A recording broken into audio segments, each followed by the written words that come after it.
जाऊंगी लेकिन बीफ नहीं खाऊंगी।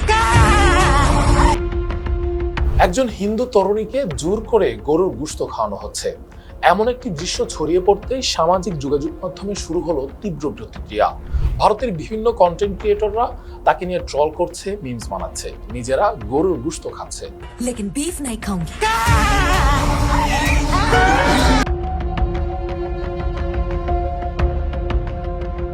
भूखी मर जाऊंगी लेकिन बीफ नहीं खाऊंगी।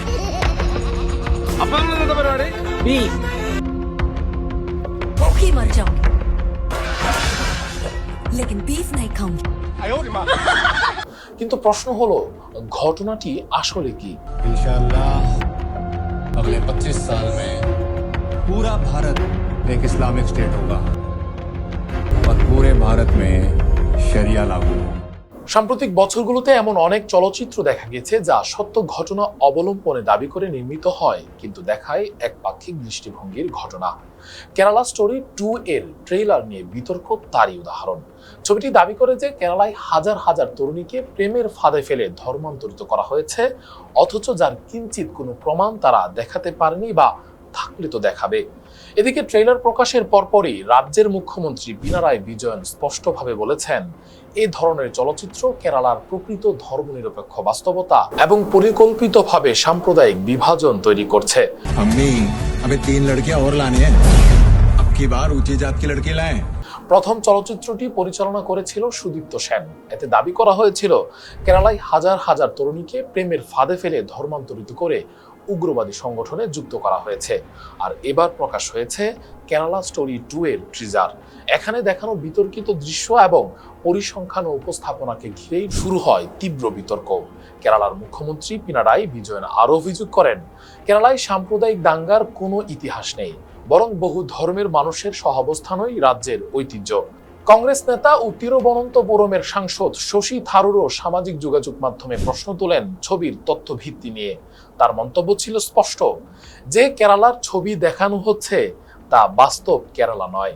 অন্যদিকে অল ইন্ডিয়া মুসলিম জামায়াতের সভাপতি মাওলানা শাহাবুদ্দিন রাজভি বেরলভি অভিযোগ করেন, ব্যবসায়িক সাফল্য ও রাজনৈতিক মেরুকরণকে সামনে রেখে মুসলিম সম্প্রদায়কে লক্ষ্য করে নেতিবাচক বয়ান তৈরি করা হচ্ছে।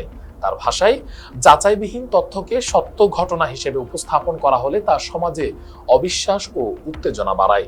চলচ্চিত্রটির প্রযোজক বিপুল অমৃতলাল শাহ দাবি করেছেন, এটি ভারতীয় আইনি বাস্তবতায় নথিভুক্ত কিছু ঘটনার উপর ভিত্তি করে নির্মিত।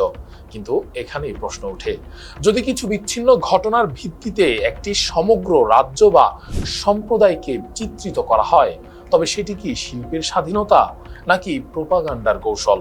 এই বিতর্ক নতুন নয়। এর আগে দ্য কাশ্মীর ফাইলস মুক্তির সময়ও একই ধরনের রাজনৈতিক মেরুকরণ দেখা গেছে। ছবিটি বক্স অফিসে বিপুল সাফল্য পায় এবং বিভিন্ন রাজ্যে করমুক্ত ঘোষণা করা হয়। এরপর ভারতীয় পরিচালকরা পেয়ে যান এক জাদুর কাঠির সন্ধান। সিনেমাতে মুসলিম বিদ্বেষী চরিত্র থাকলেই সিনেমা হিট।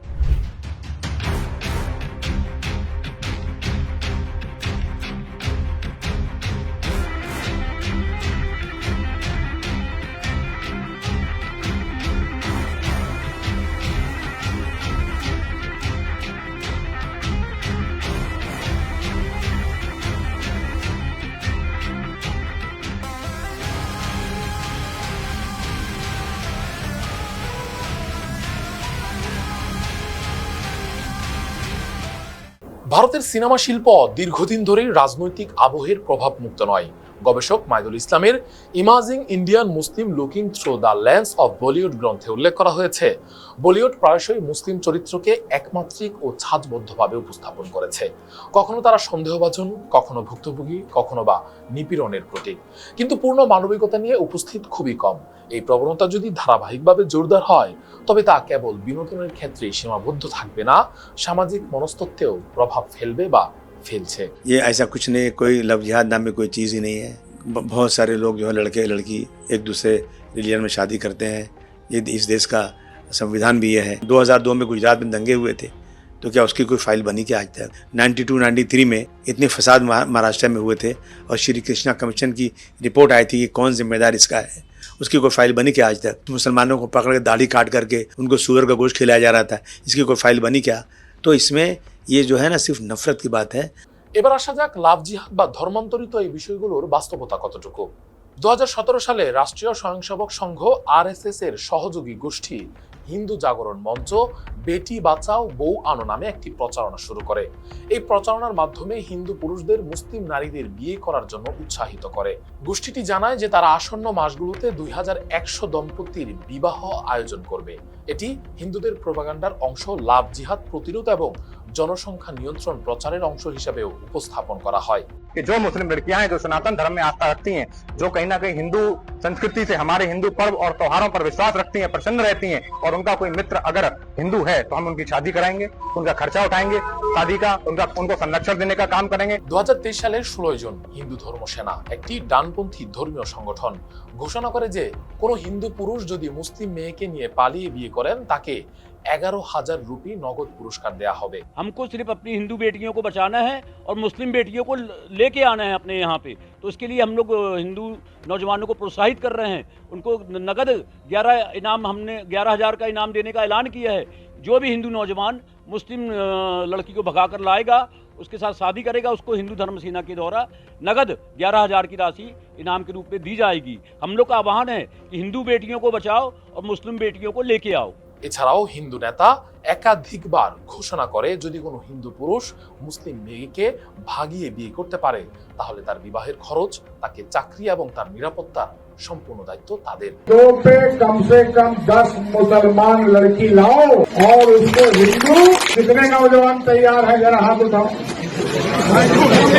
और ये घोषित करते हैं कि जो लेके आएगा उसको खाने पीने भर का नौकरी भी दिलाएंगे, रोजी रोटी भी दिलाएंगे। সিনেমা একটি শক্তিশালী মাধ্যম। ফ্যাক্ট ও ফিকশনের মিশ্রণে তৈরি গল্প দর্শকের মনে গভীর ছাপ ফেলে। যখন একটি চলচ্চিত্র সত্য ঘটনা অবলম্বনে দাবি তোলে তখন দর্শকের প্রত্যাশা থাকে তথ্যের নির্ভুলতা ও ভারসাম্য। যদি সেখানে অতিরঞ্জন, অসম্পূর্ণ তথ্য বা একপাক্ষিক দৃষ্টিভঙ্গি থাকে তবে তা কেবল শিল্প সমালোচনার বিষয় নয়, সামাজিক দায়িত্বের প্রশ্ন হয়ে দাঁড়ায়। কেরালা স্টোরি 2 মুক্তির আগেই রাজনৈতিক অঙ্গনে যে তীব্র প্রতিক্রিয়া তৈরি হয়েছে তা স্পষ্ট করে ভারতে সিনেমা এখন কেবল বিনোদন নয়, এটি মতাদর্শের লড়াইয়ের মঞ্চ, এটি রাজনৈতিক হাতিয়ার। উদ্দেশ্য প্রণোদিতভাবে একটি সম্প্রদায়কে দোষারোপ করা হচ্ছে। এই দ্বন্দ্বের মধ্যেই সাধারণ দর্শক দাঁড়িয়ে আছেন।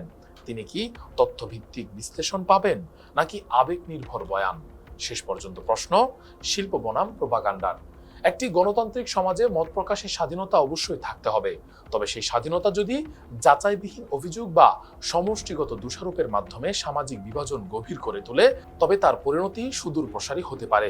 বিতর্কিত দৃশ্যের উত্তেজনা সাময়িক, কিন্তু সামাজিক আস্থার ক্ষয় দীর্ঘমেয়াদী। ভারতের বর্তমান প্রেক্ষাপটে তাই জরুরি হয়ে উঠেছে দায়িত্বশীল নির্মাণ, তথ্য নির্ভর বিতর্ক এবং পারস্পরিক শ্রদ্ধাবোধ। সিনেমা যদি সমাজের আয়না হয় তবে সেই আয়নায় প্রতিফলিত চিত্র যেন বিকৃত না হয়, এই প্রত্যাশাই এখন সবচেয়ে বড়। সাথে ছিলাম রাকিবুল ইসলাম রইস। ফেস দ্য পিপলের সঙ্গে থাকার জন্য ধন্যবাদ।